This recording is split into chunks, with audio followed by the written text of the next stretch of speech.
Hi, everyone. My name is Timi. I'm your host on the Truth to Impact podcast, where we explore topics on sustainable economies, sustainable businesses, and personal sustainability. The podcast is all about taking insights, sharing truths, and inspiring action. Our goal is to spark those aha moments that lead to meaningful changes for a lasting impact. In this episode, I am joined by Mr. Olu Akanmu to understand the role of key drivers such as technological infrastructure, innovation, labor standards, and social mobility in stimulating growth for a sustainable economy. Mr. Oluwakomu is an experienced commercial leader with a multi-sector experience in financial services, fintech, telecommunication, healthcare, consumer goods, and manufacturing.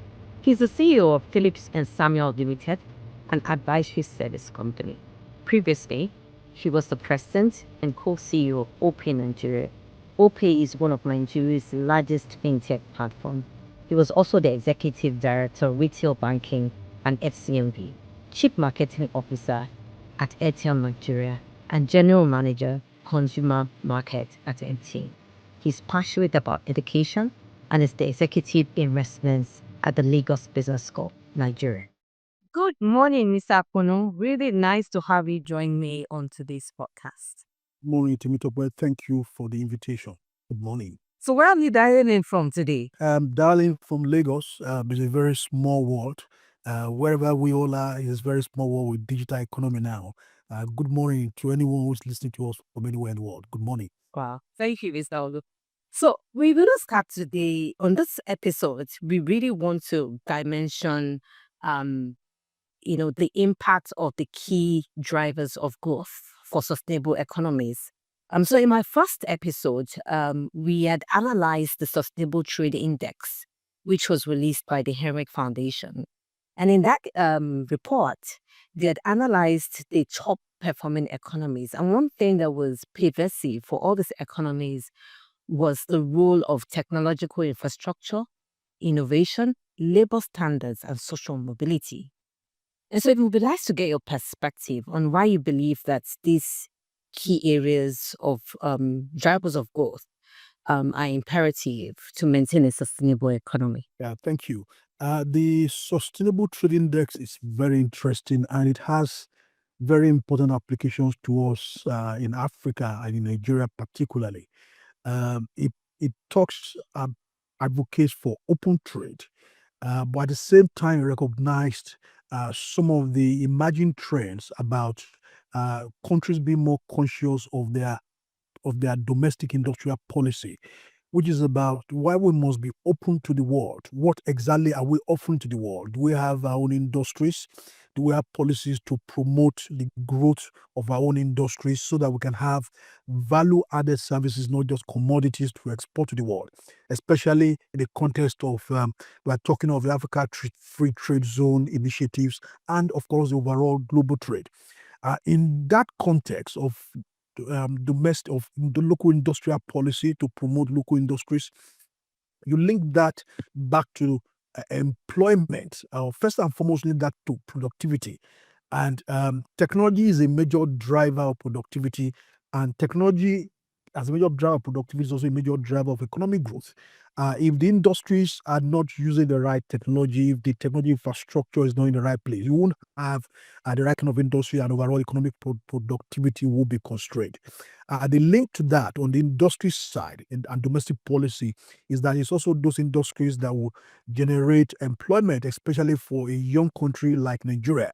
So, and the other linkage is if the industries need to create jobs, do we have the young people, the education system that have trained people with the right skills to be employable in those kind of industries? So, domestic openness to trade, domestic industrial policy, technology for economic productivity, industries, education system, and employability, they are all very related.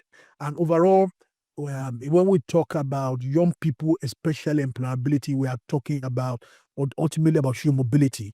When they go to school, are they going to have jobs? And are they going to prosper in our economy? And will they live Do we have the resources to keep them here and produce and impact our society? So, if I spin the STR index, I will call it, in the corners of Africa, it's about inclusive growth. And how we do it, being environmentally conscious that we also do not destroy the environment, we preserve the assets of today for the next generation. Hmm.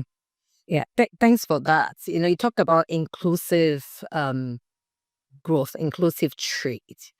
And if Mr. Oluwakomu, is the fact that you are, may I call you an evangelist of digital economy and financial inclusion. I know that you advocate strongly for those two areas. Why is that important?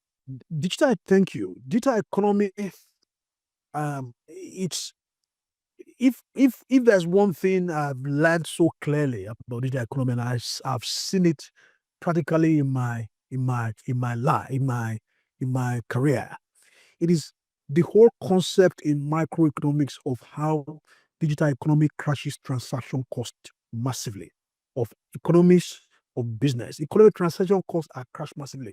I mean, the way I always illustrate it, it's, if you don't want to think economy, just think basic. Before the mobile app came for banking transactions, how we have to go to a bank to do a transaction, take the only inefficiency of going to a bank branch, take a public transport. How you can do that very quickly on your phone today. That's how massively transaction costs are crashed. Economic transaction costs are crashed. And the implication of that in terms of digital economy and digital technology is that it opens up markets that historically commercial players have excluded. Markets that, because of the historical structure of those industries, we traditionally ignore them. We do not consider them as part of our traditional commercial markets. One of the things you note in Nigeria today is that a lot of our industries, our former industries, are likely serving 40% of our people. Maybe they barely serve another 10% on the marginal side, but 50% of our people are excluded. Example I always give is the fact, for example, that access to digital payments, for in terms of the adult Nigeria, according to the EDFINA access to finance research data in 2023, is just 47%. If there are industries where you find market reach being greater than 50%, to 80% in Nigeria, is because those industries are using technology, as you will see, for example, in telecommunications. So the power of digital technology to crash transaction cost, to expand the reach of markets, and to deliver a commensurate social impact by bringing excluded people into commercial markets so that we can deliver financial services, telecommunication services, health services, education services to many of our people who have been excluded from our traditional model of delivering these services. That is the power of our digital economy, for which I think my journey from telecoms to financial services and fintech, I've seen it so practically about the power that the massive transition costs, the potential to bring new players with new business models to increase competition and expand reach. These are some of the very important things. Let me also mention something else. The fact that digital economy and digital technology also tackles a big challenge of information asymmetries in our market, linking technology to economics now. Um, if you look at things like credit, access to credit, the big issue in terms of access to credit for a lot of our people in Nigeria, where access to credit is about just 6%, is information asymmetry. Who is a good borrower? Do we know who's a good borrower? Do we know where they live? How are we going to reach them? How are we going to collect their money?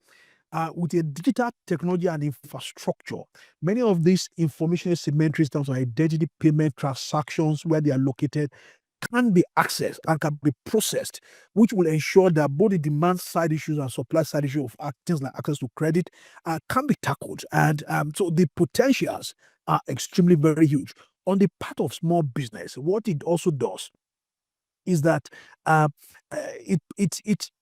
access of a small farmer in a place like Portiscombe, for people who are listening who may be anywhere in the world, these are places that are like thousands of kilometers off from Lagos.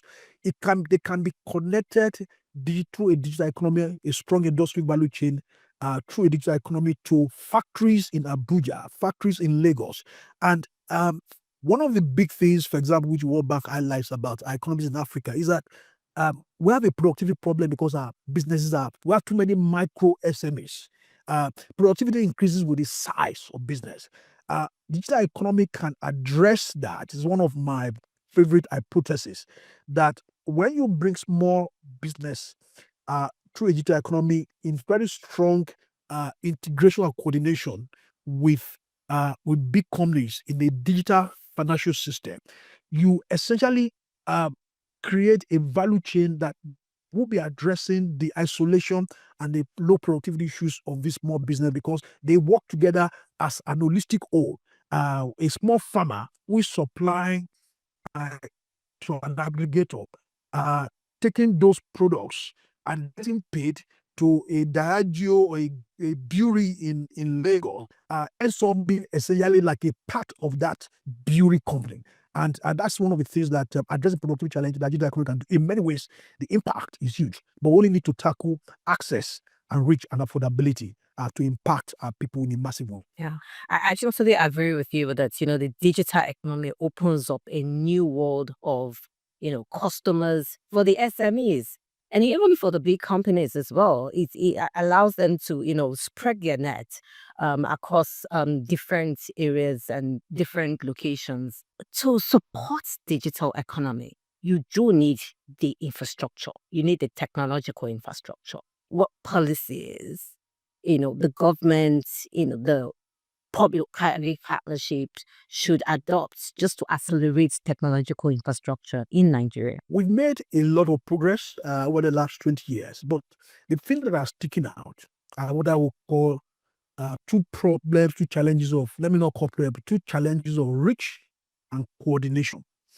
In terms of reach, if you look at why we've grown telecom infrastructure, broadband infrastructure is still likely just around 50 or 55%.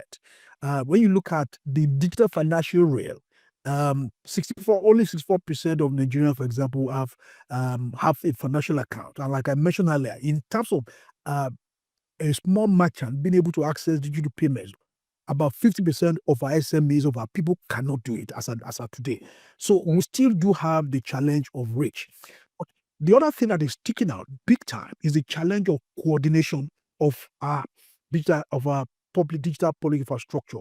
When you look at identity and payment, for example, uh, they are standing in silos. So we have made a lot of progress in terms of building the identity is a foundation stack for payments and credit and many other services that will ride on it. So we made a lot of progress in Nigeria in terms of the identity digital infrastructure for payments. Over the last 10, 15 years, over the last 10 years particularly, we've been able to grow access to the national digital identity to about 107 million Nigerians today. But when you look at the integration with payment, while access to digital identity has been growing at an average of about 10, 15 million a year, this year alone, between January and April, according to National Identity Management Commission, digital payments grew about 4 million. But when you look at how we are translating that into a financial account so that we bring people into the financial system, the fact that our national uh, identity payment infrastructure managed by Nigeria National Identity Management Commission and our payment infrastructure managed by Nigeria Bank Settlement System are sitting in silos means that this we are not able to translate growth of identity into payment. In in markets where you have what we call a coordinated digital public infrastructure, the moment a citizen has an identity, they will automatically will have a financial account because there's a real-time coordination of payment and identity infrastructure. The fact that we do not have this is a major problem.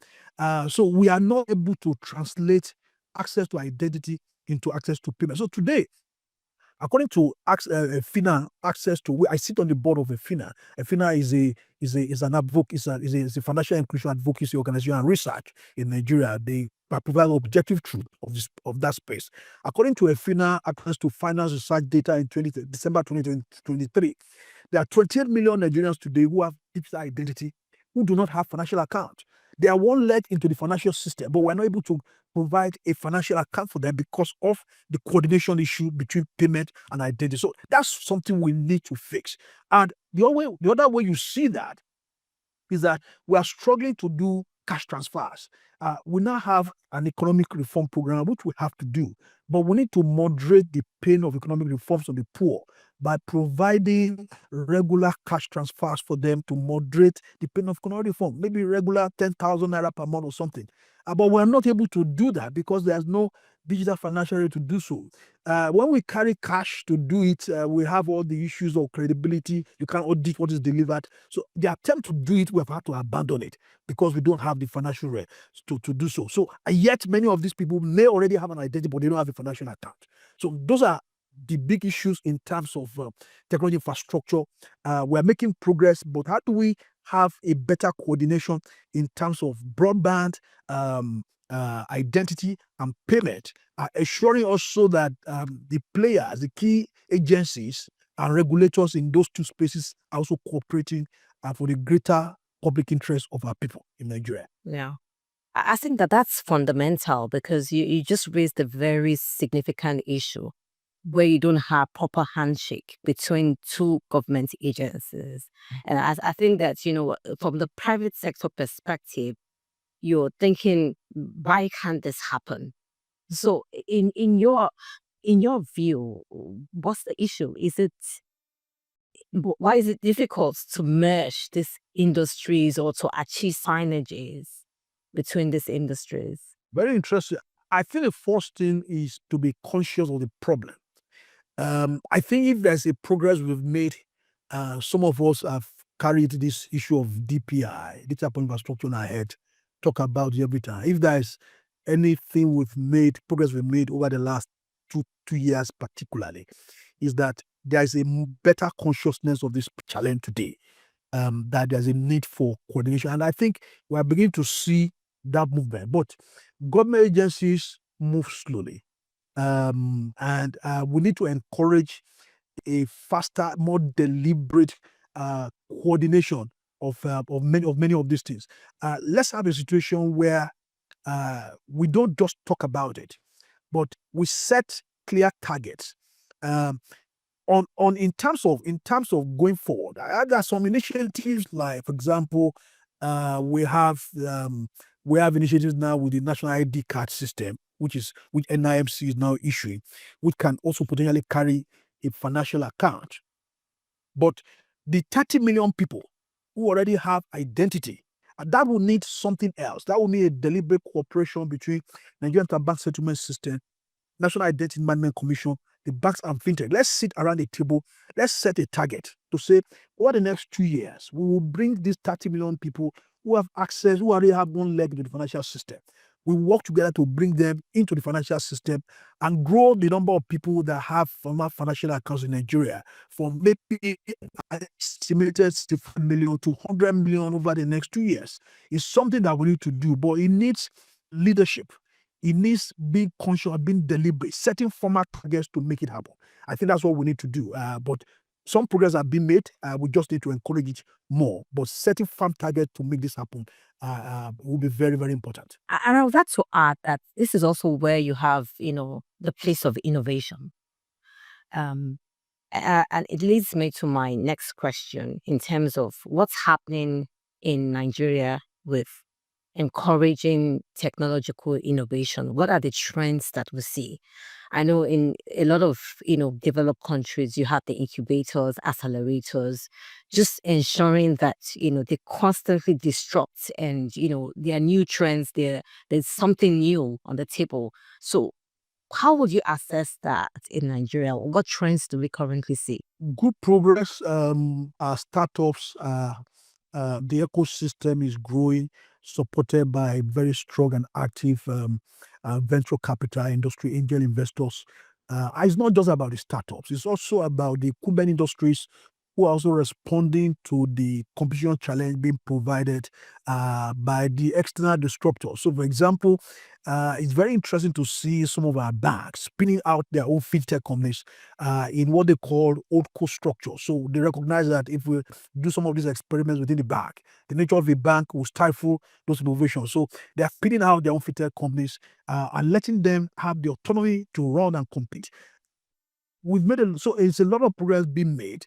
The thing to make sure we address maybe also related to what I've mentioned earlier. For example, if we must grow this, the potential for us to double the size of payment, if we fix the coordination issue between payment and identity through a digital infrastructure, is huge. Um, if we can find the extra 30 million people that are locked out there that have identity and do not have payments through a coordinated digital public infrastructure system, what it means is that we have an additional 30 million people who can send payments to and can send payments to us. The exponential growth that will create will be strong. So the point I'm making here is that um, in markets like India and Brazil, where you have a digital public infrastructure, the fintechs, the innovators do not need to work too hard to do things like credit, to do things like payment. All they need to do is to connect by API to the national public infrastructure system and innovate on top of it. What we have in Africa and in places like Nigeria is that a lot of our innovators have to build their own infrastructure in the absence of coordination on some of these data point infrastructure, which makes the hurdle to success very, very much higher than you find in other markets. Or people say it's also an opportunity, but it's something we have to tackle. In my view, if we don't tackle the DPI problem, we will only be getting incremental 5, 6, 7, 8% growth in financial inclusion every year. But if we have tackle the DPI, the National Digital Public Infrastructure problem, we will be able to get like Brazil did. Brazil grew by implementing a DPI system. They virtually doubled access to financial inclusion in 2 or 3 years. So that is the kind of thing that is possible. So the private sector will thrive much better in partnership with public sector that is playing its role in terms of providing a digital public infrastructure that is working, that is coordinated as a public good. Interestingly, you mentioned India just now, and I remember when I was myself I was at India, and I could relate to some of the observations that you made in terms of just that handshake between the public and private partnership, and you talked about the identity issue, the payments, and the synergy that must happen between these two aspects, and you see that playing out very well in India and how that has, you know, increased e-commerce, is increased fintech. You see the huge growth in those sectors. And I'm sure that you have, examples of other economies and what we can emulate from those economies. It would be nice to hear your perspective on how we can just follow in the footsteps of this economy, look at our specific, peculiarities in Nigeria and see if we can, learn or borrow something from what these economies are doing. India is a good example for Nigeria in terms of demographic structure, in terms of showing inequalities, in terms of rural-urban divide. There's a whole lot that is very similar. And the question is if a 1 billion plus, an economy, a population of India that is nearly about 800 million or so can handle it in that vast subcontinent, despite those size, geographic, diversity challenge. India also has a diversity that is also similar to Nigeria. If India could do it, and through a coordinated digital public infrastructure, the Indian Aadhaar, that is the identity system, they layered a payment infrastructure on top of it. And they've even done something this year. The world used to commend them for the Indian UPI, Universal Payment Infrastructure, that is sitting on top in real time on their universal ID system, UID, UPI on top of UID. India has gone ahead this year to launch what they call a ULI, first in the world, which is Universal Lending Infrastructure. So you now have Universal ID, then you have Universal Payment Infrastructure, and on top of it, you have Universal Lending Infrastructure, a public infrastructure that has records, identity, location, all the credit risk informations that are basic that a lender needs to have are sitting directly on top of payment transaction information, sitting on top of identity infrastructure. What that means is that the potential for a lender who is providing microcredit at scale to scale is so huge because you are not reinventing information. The information are there in the public system. So that's the kind of thing we have to learn. We have to learn. We have to coordinate identity payment and build what India has done, a ULI, universal learning infrastructure on top of it. I mean, it's another example I always give in terms of data in Nigeria. Between 2010 and 2023, access to payments, digital payments in Nigeria grew from 32% to 52%.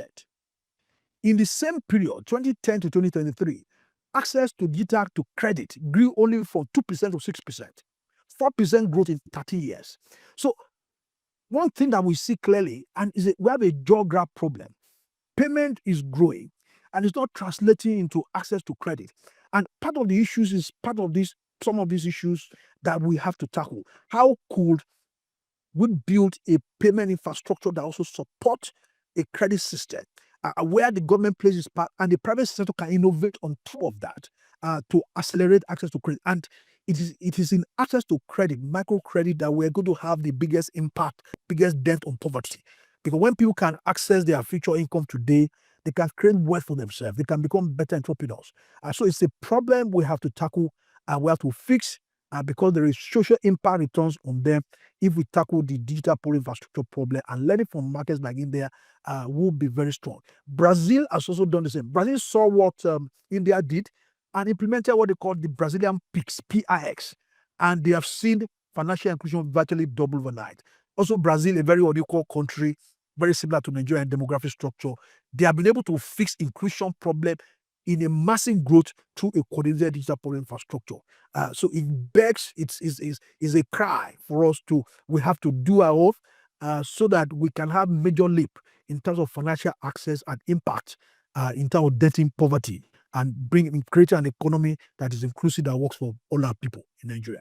Thank you, Mr. Akanmu. I really hope that, the people responsible for these policies would listen to this and, will be able to take action on all these areas that you have mentioned. It would be nice to talk about e-commerce. I know that you're also very passionate about e-commerce.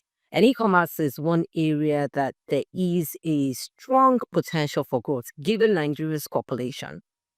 Recently, I was reading about Timo, the Chinese company, and it's making a lot of wave amongst the younger generation in Nigeria. But when you compare the success or seemingly success they seem to be making with companies like Jumia, Konga, and the challenges that they have penetrating in Nigeria, it begs to ask, what is Timo doing differently? It's a very interesting space at Temu. Competition is good. It will drive the right innovation with existing players.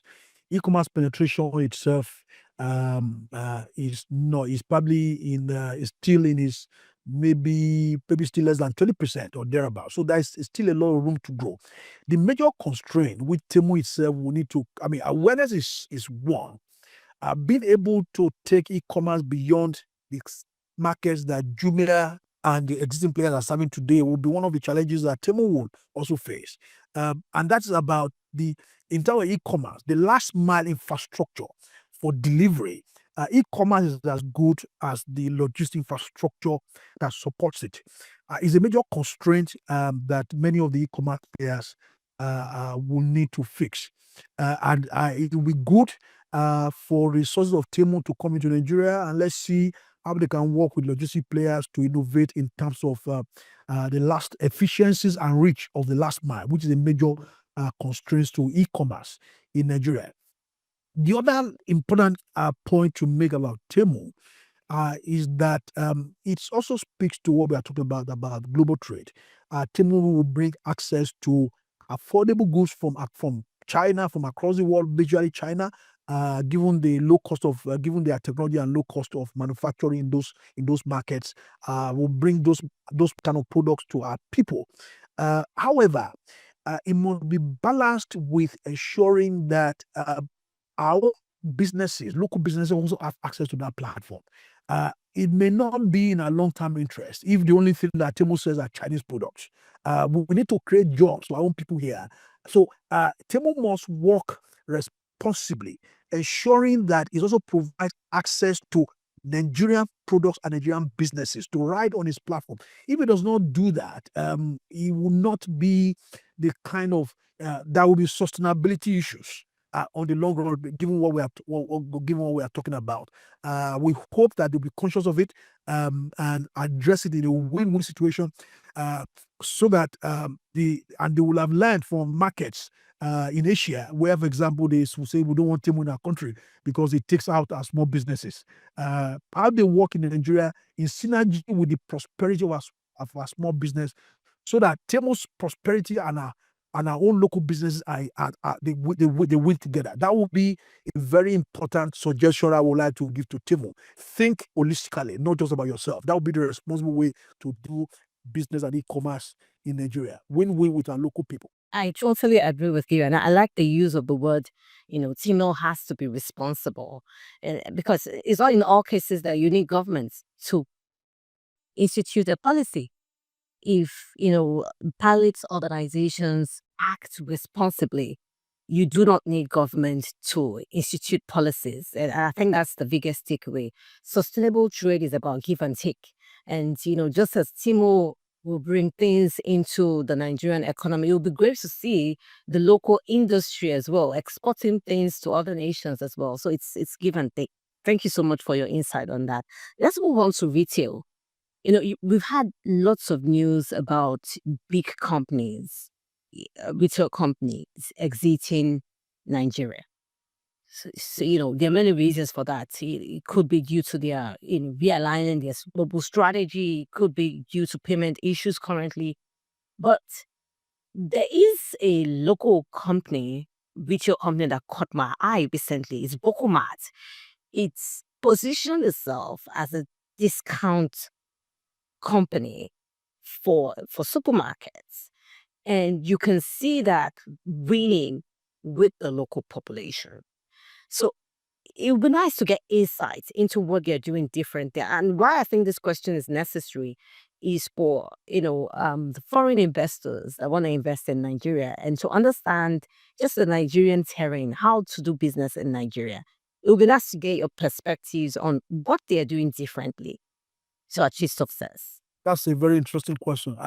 Um, I, I, I started in the pharmaceutical industry where, in my early career, um, some of the multinationals moved on, but the pharmaceutical industry continued to grow. And new players came in to occupy the spaces that they were not. They were living. Um, One of the challenges is that, of course, as inflation bites and purchasing powers are being eroded, it's important for everybody to re-engineer their business model and their supply chain to the nature of the current consumer who is squeezed on all sides. Um, Anyone who is doing retail um, that doesn't recognize that we are having a situation where a lot of the um, middle class are falling into what we will call basic lower middle class in terms of what they can afford, what they can buy. If they are rationalized purchases, it's important that retailers also re-engineer their business model appropriately.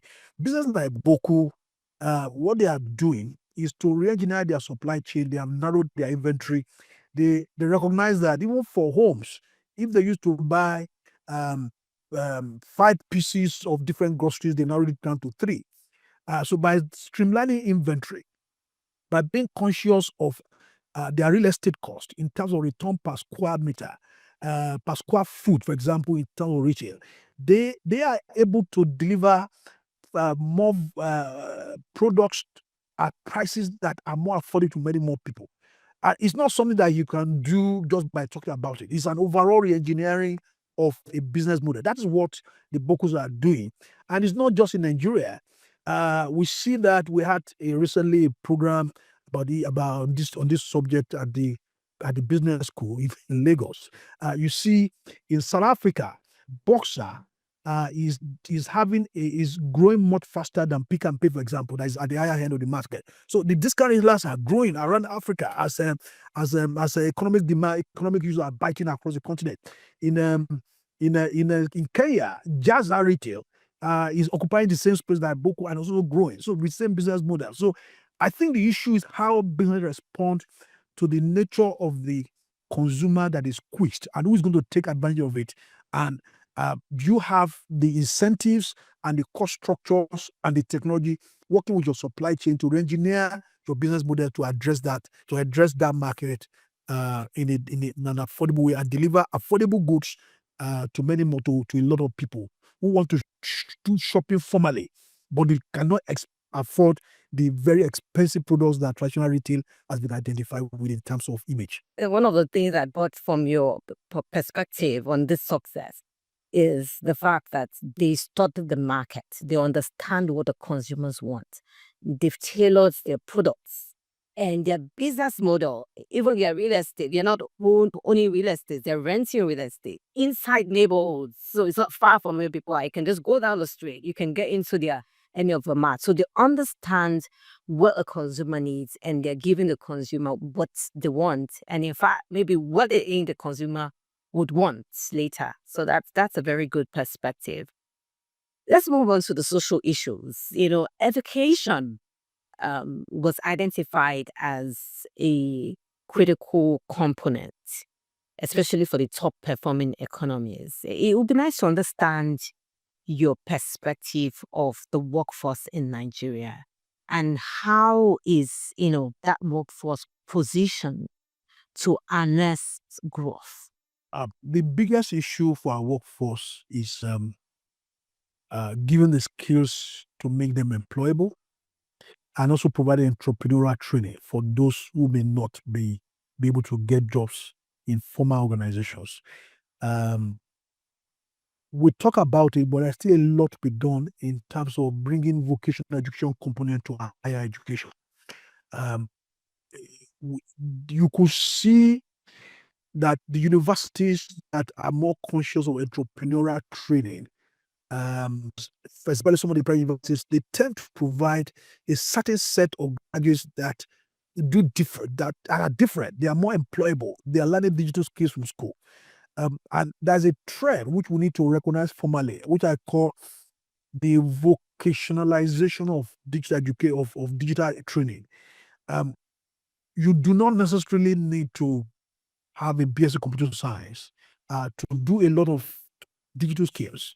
They are now broken into modules, and anyone can learn them. And you can be employable even right from school. So these are some of the things we have to address. We talk about the construction issues. We still have a lot of people from across West Africa. When you want to build a home, you have to bring people from across West Africa because the best tilers are not here.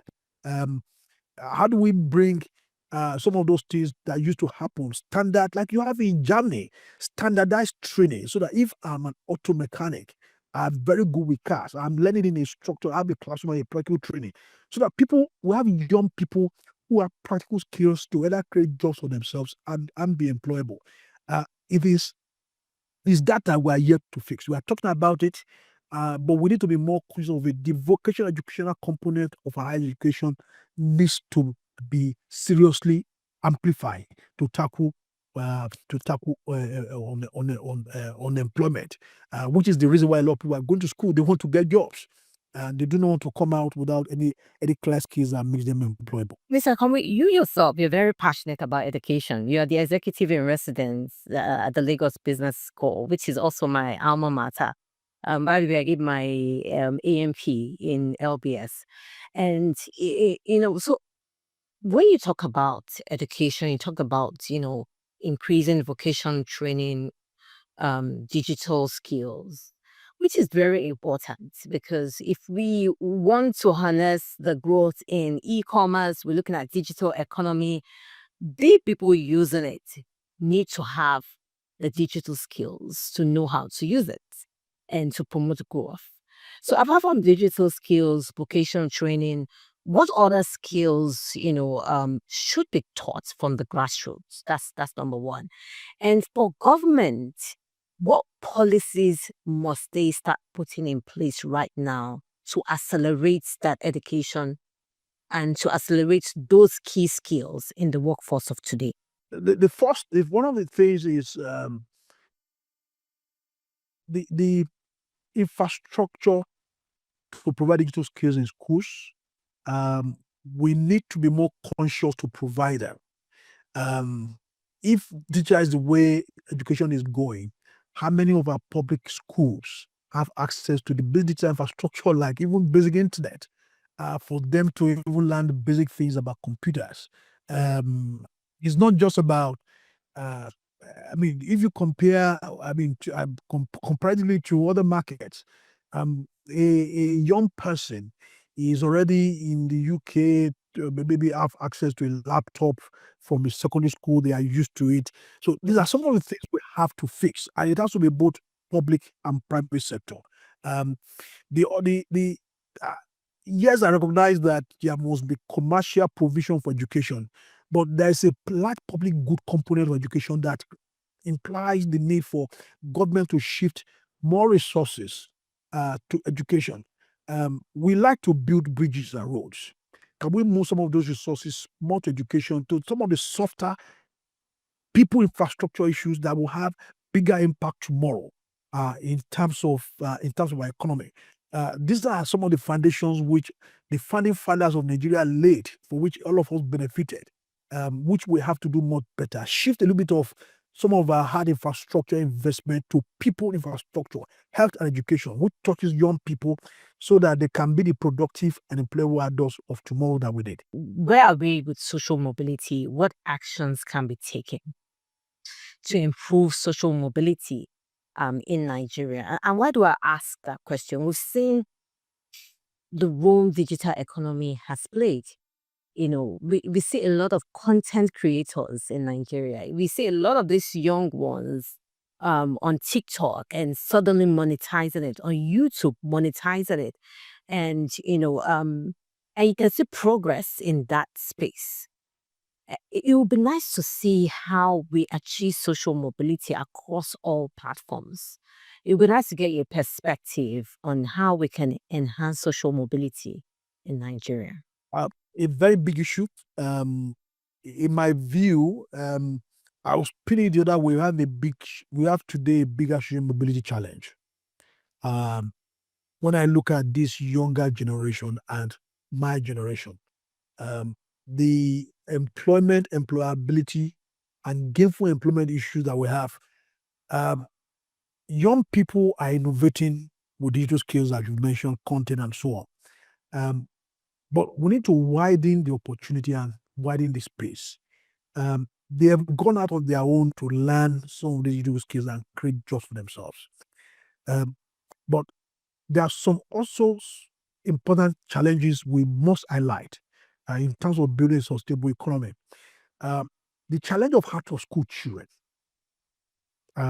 which used to be maybe just a problem in northern Nigeria, is no longer a northern Nigeria problem. We now have out of school children problem, even in the south, which is the issue of access to education. For example, how do we solve it at the primary school level to ensure that young people have even basic and good primary education? Because it's on top of that that we're going to build secondary and the digital skills that will make many of the next generation more employable. Uh, and there are so I'm not exactly going digital now, but there are very interesting issues. I learned, for example, that when low income people do not have access to water, there's a correlation to girl child education problem because the girl has to go and fetch water in the morning from a place that is very far away, and therefore the girl child cannot go to school. Energy poverty issues, even when they go to school, do they have the light to read and fulfill their best potentials? Uh, so some of these basic issues are now some of the things we need to be more conscious of the interplay of many of these issues, um, so that we could have many more people who have access to good quality education. There's a need for private provision of education in Nigeria, in my view, for people who can afford it. But government must also play its part because education is also a public good. There is middle sector, which is called the low-cost providers of primary education.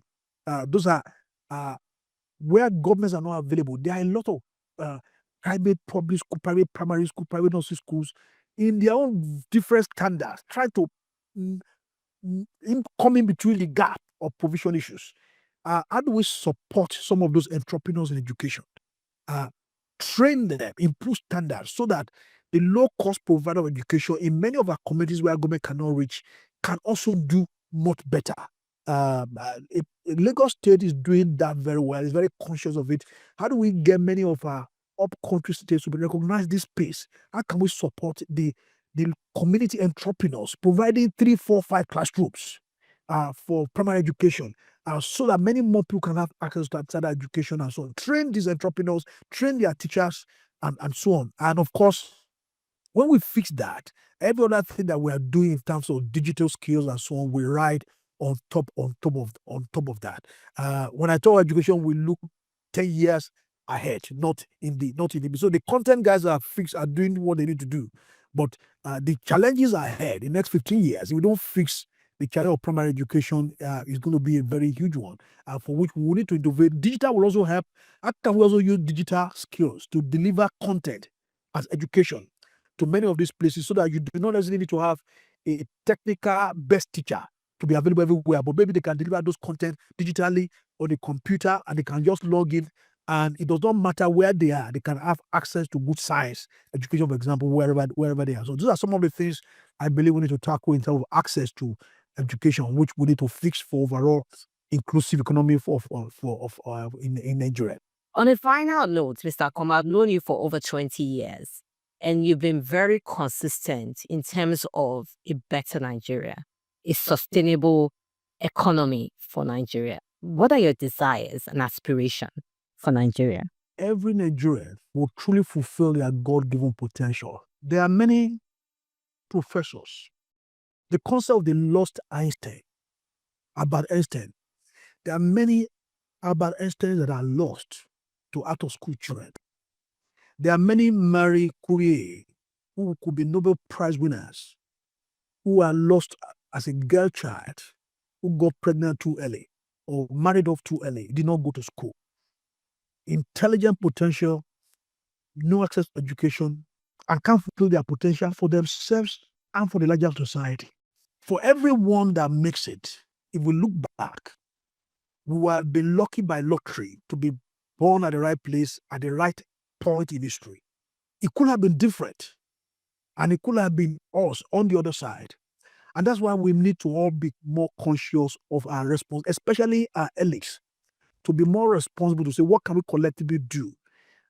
Society is much better when we all prosper together. There's more peace.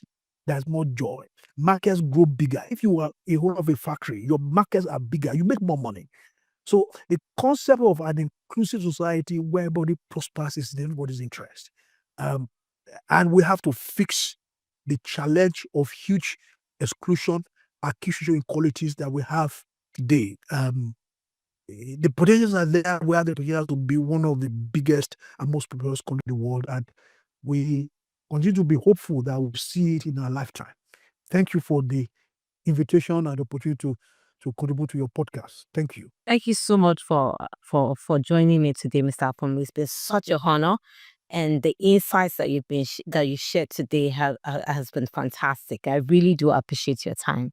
Thank you. Thank you very much. Best wishes on the program and the next series. Thank you for watching and listening to this podcast. Stay tuned for more episodes.